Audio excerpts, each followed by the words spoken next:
Good morning class. मैं शिल्पी शर्मा स्वागत करती हूँ कृष्णा एकेडमी के इस यूट्यूब चैनल पर। आज का जो हमारा टॉपिक है उस टॉपिक का नाम है डिफेंस टेक्नोलॉजी। टॉपिक का नाम क्या है? Defence technology. इस टॉपिक में हम जो पढ़ेंगे वो हम पढ़ने जा रहे हैं कि किस प्रकार हमारा जो देश है वो डिफेंस के क्षेत्र में कार्य करता है। आपने करंट में बहुत सारे मुद्दे पढ़े होंगे कि हाल ही में फलाना देश ने इस प्रकार की मिसाइल का जो है लॉन्च किया, जिसे क्रूज मिसाइल का लॉन्च किया, बैलिस्टिक मिसाइल का लॉन्च किया। तो ये है क्या? एक्चुअली हम इनको पढ़ लेते हैं, इतना समझते हैं नहीं, फिर वापस डिटेल की तरफ देखते रहते हैं, तो है आखिर में ये है क्या? तो आज का हमारा टॉपिक इतना इंटरेस्टिंग है और यही रहने वाला है। आप सभी से दरख्वास्त है कि सभी लोग कृपया करके फटाफट से आ जाइए चैनल पर और अच्छे से जो है इस टॉपिक को समझें और अपने जहन में बसाएं। यह टॉपिक ना केवल आपके करंट इशू के लिए बहुत अच्छा है, बल्कि आपकी जो बौद्धिक क्षमता है ये भी बहुत ज़्यादा बढ़ाएगा, एक नॉलेज को अलग ही ऊंचाई पर लेकर जाएगा। तो टॉपिक का नाम है डिफेंस टेक्नोलॉजी। देखिए, बात ऐसी है कि हमारा जो भारत देश है और भारत देश के आसपास के प्रदेश यानी संपूर्ण भारत और प्रत्येक हिस्से की रक्षा करने की जिम्मेदारी हमारे भारत देश की है।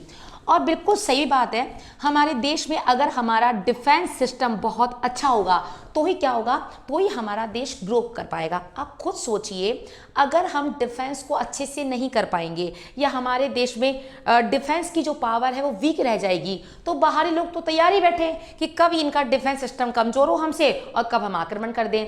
लेकिन अगर हमारा भी डिफेंस सिस्टम अच्छा होगा तो जो पड़ोसी है ना वो थोड़ा घबरा जाएंगे। पता ही होगा ना, जैसे आपको पता है, अगर आज कोई व्यक्ति लड़कू है, हमारे पड़ोस में ही रहता है, लेकिन उसको पता है कि भाई इसके आगे हमारी चल नहीं सकती है, इसके पास बहुत सारे हथियार हैं, बंदूकें हैं, चाकू है, तो वो बोलने से पहले 10 बार सोचता है कि इसे बोले कि नहीं बोले। लेकिन जो व्यक्ति थोड़ा सिंपल ही होता है तो हर कोई उसको 2 शब्द बोलकर निकल जाता है, चाहे उसका कसूर हो चाहे नहीं हो। वही सेम पोजीशन जो है वो हमारे किसके साथ है? हमारे भारत देश के साथ है। तो ये सभी कार्य के लिए भारत देश को जो है तैयार रहना पड़ता है, और अगर कोई भी ऐसी विपदा आ जाती है तो उसका मुकाबला हमें करने के लिए हमारा डिफेंस सिस्टम ही क्या होगा, हमारे लिए बिल्कुल तैयार रहना चाहिए। अब बात करते हैं इस टॉपिक की, तो आपको बता दें कि भारत सरकार और भारत के प्रत्येक हिस्से की रक्षा के लिए जो उत्तरदायित्व है वो किसका है बेटा?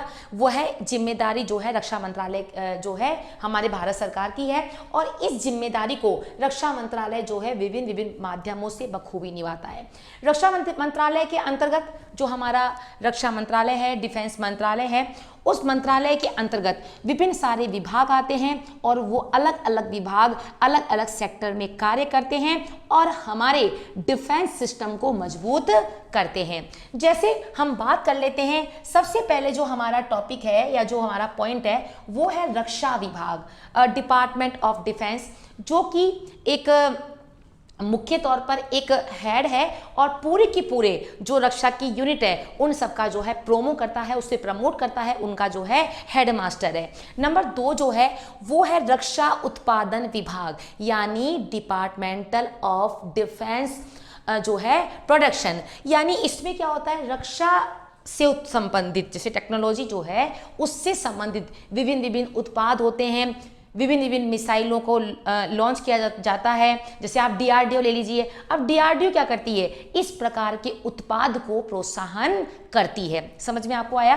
अच्छा, जैसे हमने कोई मिसाइल बनाई, अग्नि बनाई या फिर निर्भय बनाई, तो इस प्रकार की जो हम मिसाइलें लॉन्च करते हैं, तो जो ये मिसाइलें हैं उनको बनाने का जो कार्य है वो कौन करता है बेटा? रक्षा उत्पादन विभाग के द्वारा ये कार्य किया जाता है। देखते हैं आगे। इसके अलावा 2 विभाग और हैं। एक है रक्षा अनुसंधान तथा विकास विभाग, यानी department of defence research and development. ये क्या करता है? ये रिसर्च करता है कि हमें किस क्षेत्र में, किस स्थान पर ज़्यादा जो है इनकी मिसाइलों की आवश्यकता है, कितनी आवश्यकता है, किस हिसाब से जो है हमें आगे हमारी चीज़ों को आगे बढ़ाना है। यानी ये जो है ना प्रॉपर रूप से मैनेजमेंट देखता है, ये जो विभाग है डिफेंस रिसर्च एंड डेवलपमेंट, और आने वाली चीज़ों के वर्जन बनाता है, उसे डेवलप करता है। अगली जो बात है, पूर्व सैनिक कल्याण विभाग, डिपार्टमेंट ऑफ एक्स सर्विस। क्या करता है, हमारी जो पूर्व सैनिक का जो विभाग है उसको जो क्या करता है, ये उसमें भी जो है डिफेंस के क्षेत्र में नए नए जो है मुद्दे लेकर आता है और नए नए कार्य करता है। किस विभाग में, डिपार्टमेंट ऑफ एक्स सर्विसमैन, ये विभाग भी किसके अंतर्गत आता है, हमारे डिफेंस टेक्नोलॉजी में। अब हम सीधे ही अगर मुद्दे पर आए तो अब हम शुरू कर लेते हैं मिसाइल प्रौद्योगिकी, यानी इसमें हम पढ़ेंगे मिसाइल टेक्नोलॉजी, यानी मिसाइल जो है वो कैसे कैसे बनती है, कौन सा पार्ट कहाँ पर होता है और उस पार्ट का क्या महत्व है। जैसे एक हमने एक डायग्राम लिया है और आप इस डायग्राम को अगर गौर से देखेंगे तो मिसाइल के जो पार्ट हैं, आप खुद देखिए मिसाइल के जो पार्ट हैं, इसमें एक तो है जैसे प्रणोदक तंत्र। अब प्रणोदक तंत्र क्या होता है, मैं आपको इसके बारे में समझाती हूँ, सुनिए एक सेकेंड। बात आती है प्रणोदक तंत्र क्या होता है। पहले तो अब इस चीज को ही बिल्कुल इसका ही हमें क्या करना है, इसका ही पोस्टमार्टम करना है, इसको हमको बिल्कुल बिखेर देना है। प्रणोदक तंत्र किस चीज से मिलकर बना हुआ है, पहले तो आप वो सुनिए, देखिएगा। अब अगर हम बात करते हैं प्रणोदक तंत्र की, यहां देखिएगा तो ये जो प्रणोदक तंत्र है ये दो चीजों से मिलकर बना हुआ है। एक तो है प्रो और एक तो है प्रो और एक है पिलर्स, एक है पिलर दो वर्ड से मिलकर बना हुआ है। अब प्रो का अर्थ तो होता है आगे आना, प्रो का अर्थ होता है आगे आना, और पिलर प्रो का अर्थ होता है आगे आना, और पिलर का जो अर्थ होता है वो होता है संचालित करना, यानी आगे होके उस चीज को फोर्स करना, उससे हम बोलते हैं जो है प्रणोदक तंत्र। ठीक है, अब प्रोपल्शन सिस्टम जिसे हम इंग्लिश में बोलते हैं, तो प्रो प्लस पिलर से मिलकर बना है, यानी आगे जाना। अब प्रणोदक तंत्र आपने सुना होगा, मिसाइल में, रॉकेट में कौन सा ईंधन होता है, प्रणोदक ईंधन। इसका मतलब क्या हुआ, हमने समझ लिया, किसी भी चीज को आगे भेजना, फोर्स के द्वारा आगे भेजना, तो इसे हम बोलते हैं प्रणोदक तंत्र। अब एक क्वेश्चन मेरा ये है कि प्रणोदक जो तंत्र है इसमें जो किस विधि से ये चीज आगे बढ़ती है। प्रो प्लस पिलर, प्रो का मतलब क्या होता है, प्रो का अर्थ होता है आगे आना, और पिलर्स का मतलब होता है संचालित करना, यानी अगर हम किसी चीज को आगे जाने के लिए फोर्स लगाएं तो उसे हम बोल देते हैं प्रणोदक। ध्यान रखिएगा, अगर ऐसा क्वेश्चन आ जाता है प्रणोदक क्या है, तो बच्चे आधे क्या लगा देंगे, ईंधन है। प्रणोदक क्या, ईंधन है। अरे भाई, प्रणोदक ईंधन, फ्यूल को बोलते हैं प्रणोदक ईंधन, यानी आगे बढ़ाने वाला फ्यूल। इसमें ऐसा फ्यूल भरा गया है जो उस मिसाइल को आगे लेकर जाएगा। किस बेस पर लेकर जाएगा, एक क्वेश्चन और पूछा गया। क्वेश्चन क्या था, क्वेश्चन ये था, आप ये बताइए कि अगर कोई भी मिसाइल आगे जाती है तो उसमें कोई नियम लगता है या किसी लॉ का बेस है, तो बिल्कुल आपको बता देना है, अगर कोई मिसाइल आगे जाती है तो उसमें लॉ लगता है न्यूटन की गति का तीसरा नियम। समझ में आ गया, बता देती हूं। प्रणोदक में कौन सा नियम लगता है, न्यूटन की गति का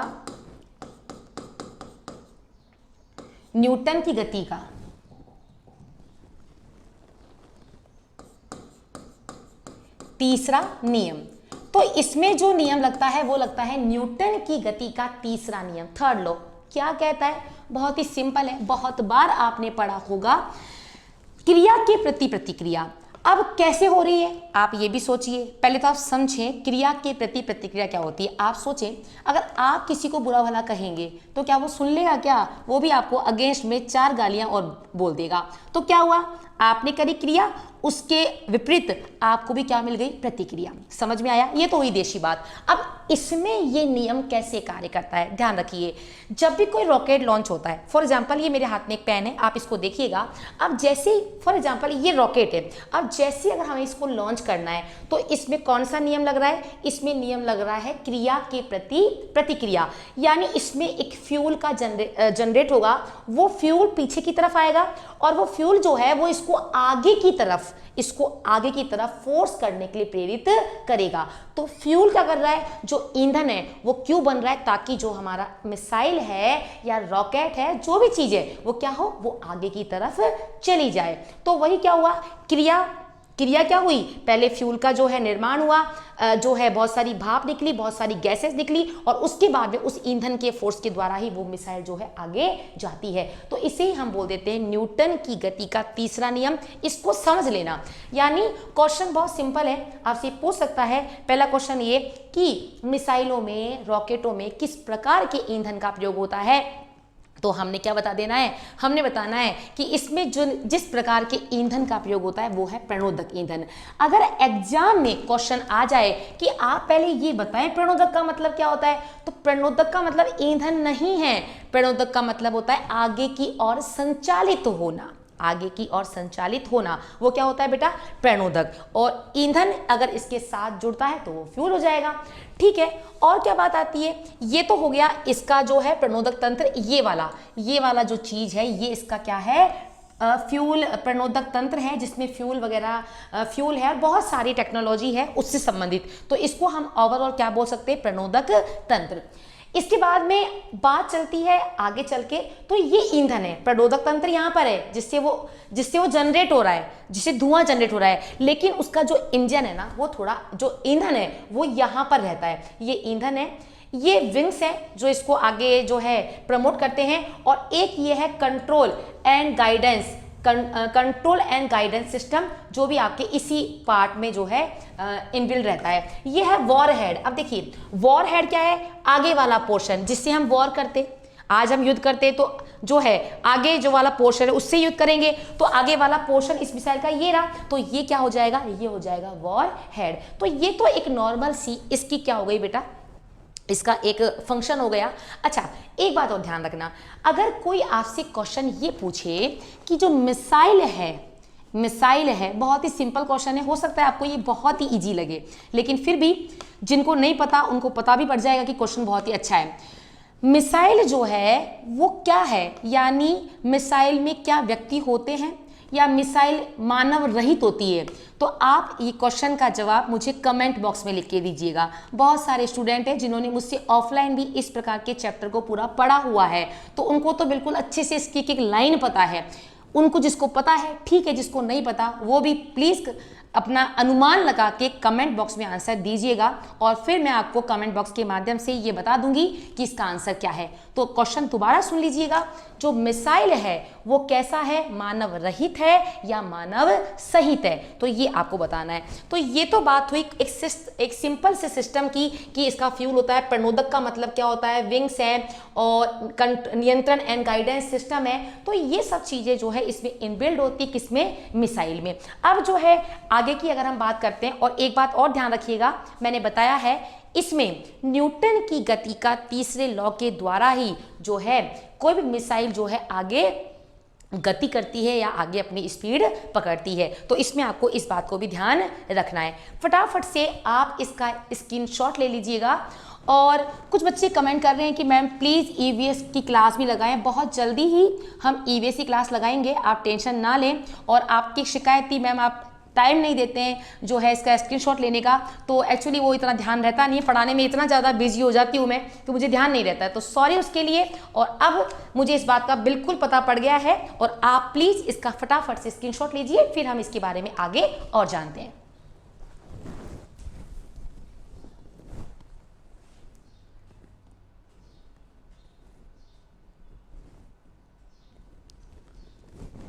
आई थिंक आपका स्क्रीनशॉट वाला जो है वो चीज़ हो गई होगी। अब हम चलते हैं इसके आगे। बहुत अभी तक हमने पढ़ा, बहुत सिंपल सी चीज़ पढ़ी कि हमारा जो भारत है, हमारे भारत का रक्षा तंत्र है वो बहुत ही मजबूत होना चाहिए। ज़्यादातर हमारे भारत की जो पैसा है वो कहाँ जाता है, उसका जो ज़्यादातर हिस्सा जो है वो रक्षा यानी टेक्नोलॉजी, डिफेंस टेक्नोलॉजी में ही हमारा ज़्यादातर इन्वेस्ट होता है। दूसरी बात जो है, अगर हम बात करते हैं, आपको ये भी पता होना चाहिए कि अमेरिका, चाइना और एक कंट्री है जापान, और इसके बाद में भारत भी बहुत ज़्यादा टेक्नोलॉजी के माध्यम से जो है बहुत ज़्यादा आगे बढ़ गया है। मैं आपको एक करंट का न्यूज़ बताती हूँ। एक्चुअली हुआ क्या है देखिएगा, अभी एक सम्मेलन G7 जो हमारे कंट्री थे, तो उसको देखते हुए अब एक D10 एक नया संगठन बना है। ये करंट में आपको पढ़ाती रहूंगी। D10 एक जो नया क्या बना है, एक नया संगठन बना है। उस संगठन में क्या किया गया है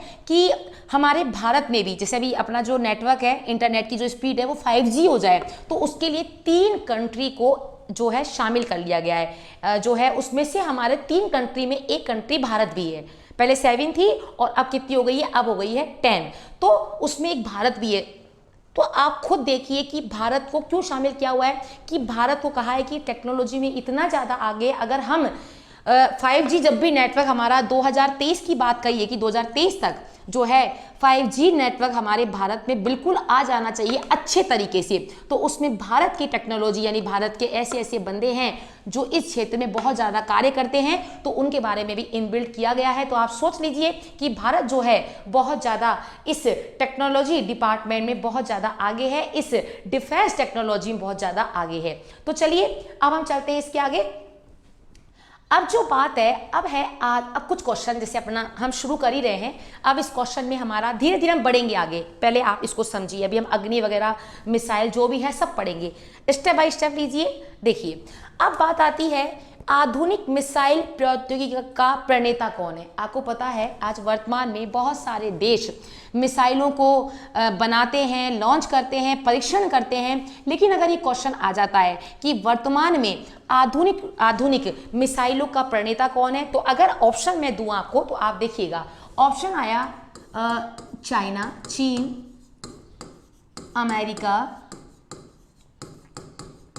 अमेरिका और एक मैंने आपको दे दिया एक है भारत।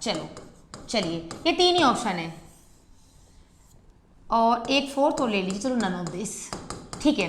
अब आप मुझे ये बताइए कि आधुनिक मिसाइल प्रौद्योगिकी का प्रणेता कौन है, बताइए फटाफट से। आप जो है अपने दिमाग से लगाओ, एनालिसिस करो, आप करंट पढ़ते हो, पता तो पड़ गया होगा कि कौन है।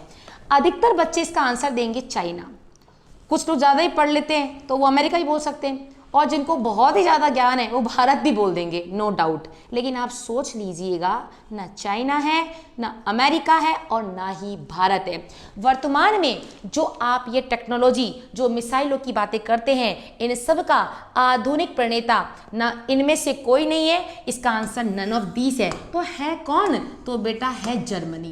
अगर ये ऑप्शन में आ भी जाए तो भी आप इसका आंसर नहीं बता पाएंगे, क्योंकि जर्मनी की वर्तमान में इतनी अच्छी टेक्नोलॉजी नहीं है जितनी चाइना की और अमेरिका की है।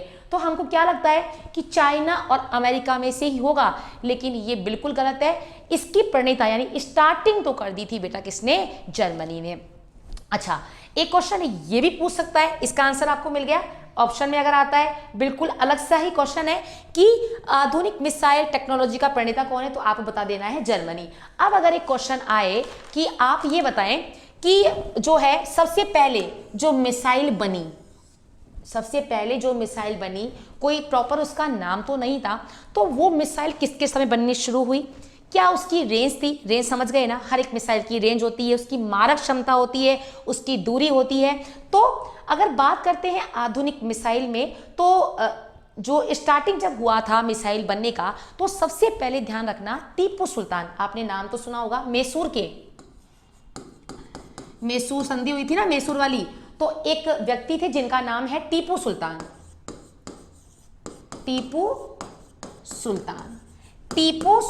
जो है ये मैसूर के शासक थे। ब्रिटिश कालीन शासन के दौरान इन्होंने भी जो है इस प्रकार के युद्ध में जो है आंग्ल मैसूर के युद्ध में किसका यूज किया आधुनिक मिसाइल का। जो स्टार्टिंग में जो मिसाइलों का यूज किया वो टीपू सुल्तान के द्वारा ही किया गया था। आपको पता होना चाहिए 1813 के आसपास का इनका समय था, तो आप इसको थोड़ा ध्यान रखिएगा, टीपू सुल्तान।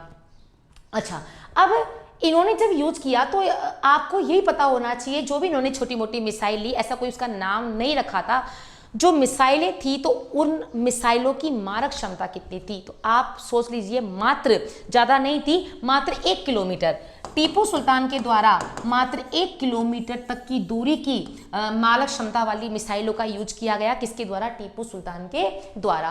तो ये कुछ फैक्ट्स थे, यानी आधुनिक मिसाइल टेक्नोलॉजी जो है उसका प्रणेता जर्मनी है और मैसूर के शासक जो है टीपू सुल्तान ने सबसे पहले इस प्रकार की मिसाइलों का प्रयोग किया। रॉकेट नुमा जैसी होती थी और 1 किलोमीटर की जो है लंबाई, 1 किलोमीटर की जो है इसकी क्षमता होती थी। हालांकि इसका प्रयोग ज़्यादा अच्छे बेटर ढंग से नहीं होता था, लेकिन हाँ उस समय के हिसाब से और जैसा भी जो भी धीरे धीरे उन्होंने काम किया तो ठीक है, इन्होंने अपना जो है काम निकाल लिया। यानी इतना अच्छा तो नहीं था, लेकिन ठीक है, स्टार्टिंग में कोई भी काम करते हैं तो थोड़ा उसमें फेरबदल तो हो ही जाता है। तो 1 किलोमीटर मारक क्षमता थी, तो उस समय के लिए बहुत ही पर्याप्त थी। तो ये यहाँ तक की बात आपको समझ में आई गई होगी। एक बार फटाफट से हम इसका रिवाइज कर लेते हैं, फिर हम आगे बढ़ेंगे। ये सब तो हमको वैसे ही पता है, आप इसको देख लीजिएगा। प्रणोदक तंत्र मैंने बताया था, प्रणोदक का मतलब प्रो प्लस पिलर से बना हुआ है। और प्रणोदक का जो इसमें असली क्वेश्चन यही है, प्रणोदक का असली मीनिंग क्या होता है? आगे की ओर चलाना, आगे की ओर उसे भेजना। कौन सा लॉ काम कर रहा है? न्यूटन की गति का थर्ड लॉ इसमें काम कर रहा है। किसमें?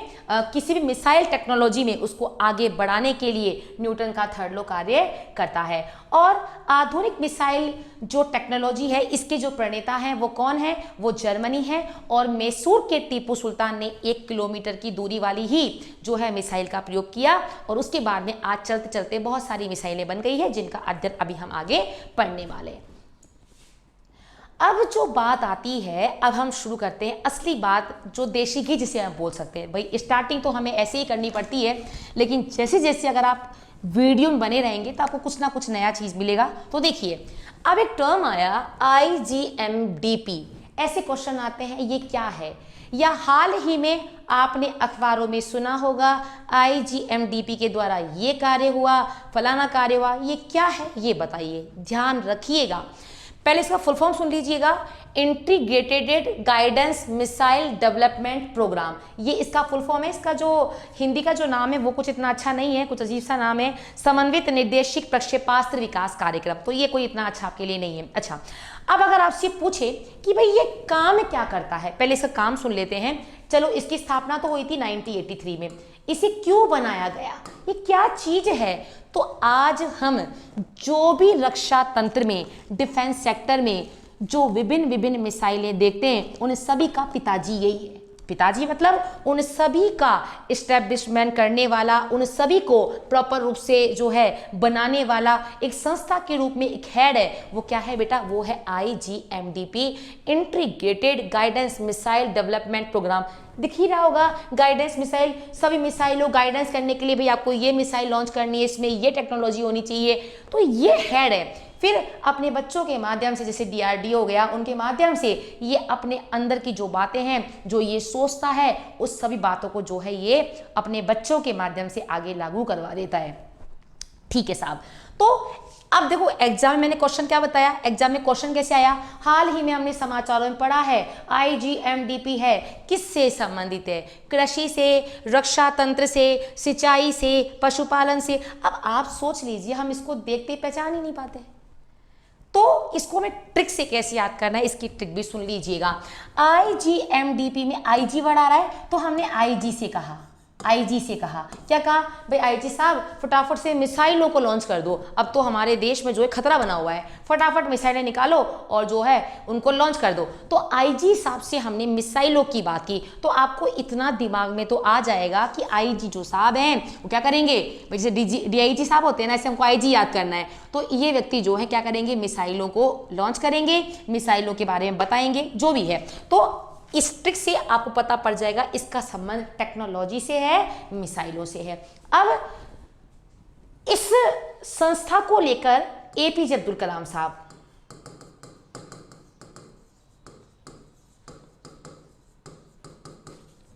APJ अब्दुल कलाम जी ने क्या किया?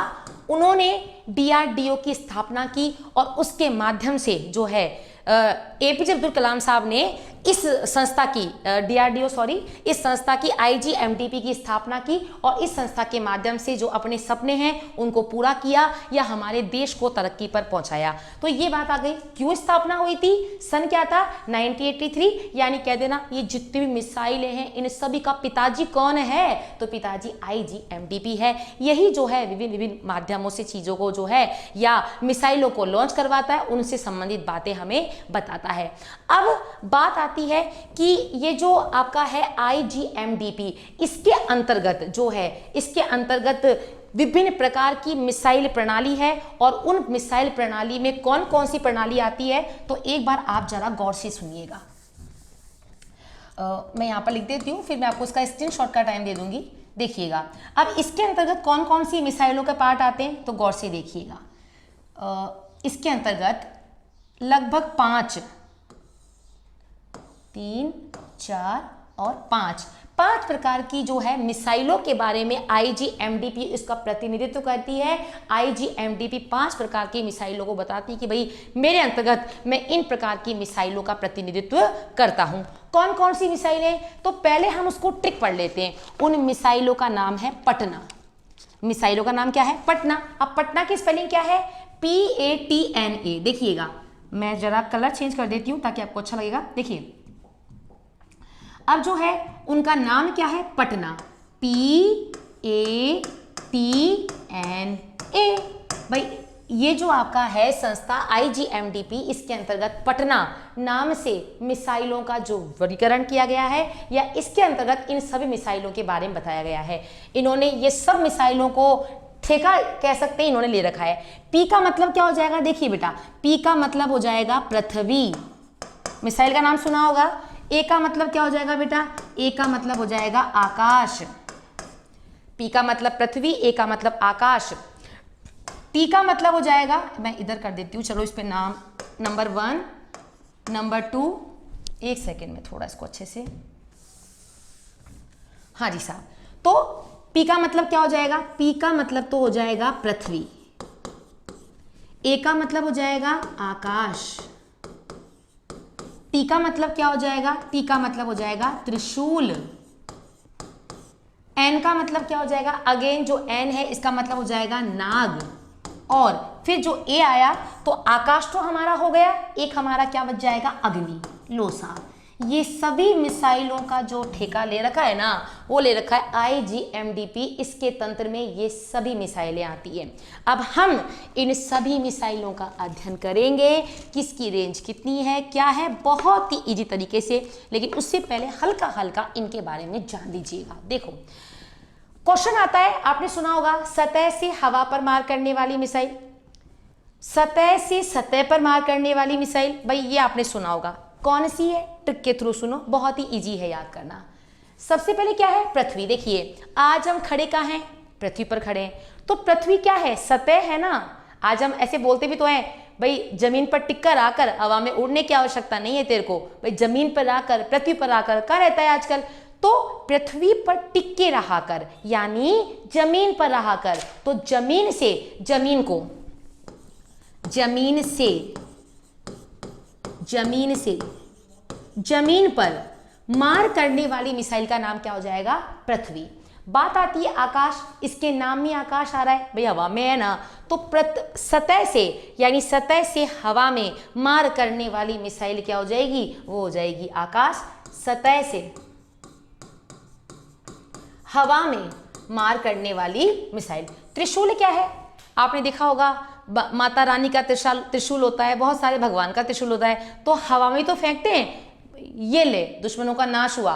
तो इस प्रकार जब कोई भी त्रिशूल हवा में आता है तो कहाँ से आया, पहले हाथ में था, जमीन से कहाँ पर आया, हवा में। तो त्रिशूल भी जमीन से हवा में, त्रिशूल भी जमीन से हवा में मार करने वाली मिसाइल है। अच्छा अब नाग बताइए, तो नाग टैंक रोधी मिसाइल है, एंटी टैंक रोधी, इसको ध्यान रखिएगा। टैंक रोधी जो प्रक्षेपास्त्र है, ये जो है जमीन से हवा या जमीन से जमीन का नहीं है। क्या है एंटी टैंक रोधी, मैं आपको बताऊंगी। अभी मैंने आपसे कहा मैं केवल आपको हल्का हल्का समझा रही हूँ, आगे की डिटेल आ जाएगी। अग्नि, अब देखिए पृथ्वी कहाँ है, पृथ्वी सतह की बात हो गई, और पृथ्वी की सतह पर भी अलग अलग जगह क्या लग जाती है, अग्नि लग जाती है जंगलों में। जैसे अभी उत्तराखंड के जंगलों में आग लगी हुई है, कहा गया है ना, करंट आप पढ़ रहे होंगे, तो उत्तराखंड के जंगलों में जो है आग लगी हुई है। तो आग कहाँ लगती है, हवा में तो लगती नहीं है, कहाँ लग रही है, पृथ्वी पर, जमीन पर लग रही है। तो अग्नि भी क्या हो जाएगा बेटा, जमीन से, जमीन से जमीन पर, जमीन से जमीन पर मार करने वाली जो मिसाइल है वो हमारी हो जाएगी अग्नि। तो समझ में आपको आ गया। IGMDP अगर हम पढ़ें तो वर्तमान में जो भारत की घरेलू मिसाइल प्रणालियों का विकास और डिजाइन, इन सभी के लिए उत्तरदायी वाली जो टीम है या जो संस्था है या जो वो है या जो हाँ संस्था है वो है IGMDP। इसके अंतर्गत स्थापना 1983 में हुई थी।